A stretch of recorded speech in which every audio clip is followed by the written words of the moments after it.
Hi friends, ஒரு mini skin care routine பார்ப்போமா? Actually this is Friday morning. So ஃப்ரைடேனாலே வந்து மங்களகரமாக இருக்கணும், வீட்டில் விளக்கேற்றணும், சாமி கும்பிடுன காரணத்தினால கரெக்டாக ஒரு தமிழ் பொண்ணு மாதிரி ஆஃப் சாரி கட்டிக்கிட்டேன். எப்பாப்பா இந்த சாரி கட்டுறதெல்லாம் நமக்கு ஆகாது. பிகாஸ் பொண்ணுங்க வேஷம் போகிறது எனக்கு பொண்ணுங்களா இருக்கிற நிறைய பேருக்கு பிடிக்காது, அதில் ஒருத்தி நானும். ஸோ ஆஃப் சாரி போட்டுட்டு ஜிமிக்கிலாம் போட்டுக்கிட்டேன், அப்போ தான் வந்து அழகாக இருக்கும்னு சொல்லிட்டு. இப்போ ஸ்கின் கேருக்குள்ளே இறங்கலாமா? நான் ரொம்ப நாளாக இப்போ ஸ்கின் கேரை கரெக்டாக மெயின்டைன் பண்ணி வரேன். அதுவும் மில்ட்ரோப் சீரம் கண்டிப்பாக தவறாமல் யூஸ் பண்றேன். மில்ட்ரோப் சீரம் என் ஃபேஸ்க்கு ரொம்ப சூப்பரா ஒர்க் ஆகுது. நிறைய பேர் ரெக்கமெண்ட் பண்ணி தான் நானும் யூஸ் பண்ணேன். ஸோ எனக்கும் நல்லா இருக்கு. நீங்களும் யூஸ் பண்ணி பாருங்க. தென் வந்து என்னுடைய கை வந்து ரொம்பவே வந்து ட்ரை ஆயிடும். இந்த நெயில்ஸை வச்சு இழுத்தா ஒயிட்டா வரும் பார்த்தீங்களா? அந்த மாதிரி இருக்கும் என் ஹேண்டு. ஸோ கம்பல்சரி டெய்லி மாய்ஸ்சரைசரும் போட்டுருவேன்.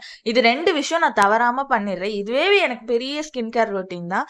அண்ட் தென் பொட்டு குங்குமம்லாம் வச்சுட்டு நான் சாமி கும்பிடவும் ரெடி ஆயிட்டேன். என் வீடியோவை நிறைய பேர் சப்ஸ்கிரைப் பண்ணாம பாக்குறீங்க, லைக் பண்ணாம பாக்குறீங்க. ஃப்ரெண்ட்ஸுக்கு ஷேர் பண்ணுங்க. ஸோ அப்பதான் என்னால நிறைய வீடியோ போட முடியும். இது என் மோட்டிவேஷனா இருக்கும்.